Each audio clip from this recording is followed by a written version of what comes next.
এতিয়া যোগদান পৰ্ব চলি আছে, গতিকে অতি কমেও 500তকৈ ওপৰত যোগদান কৰিব আজি। কংগ্ৰেছ দলটোৰ প্ৰতি আস্থাৰ বিশ্বাস ৰাখিছে। বিজেপি চৰকাৰৰ বা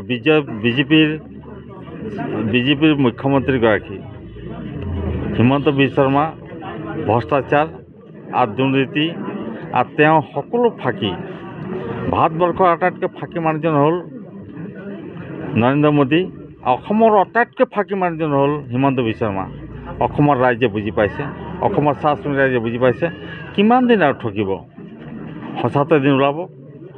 এয়া আমাৰ দলৰ প্ৰতি আস্থাৰ বিশ্বাস ৰাখি আজি 500তকৈ অধিক মানুহে যোগদান কৰিছে। এতিয়া যোগদান কৰিছে এইটো অঞ্চলটো একেখন বাক্যতে ক'ব নোৱাৰি।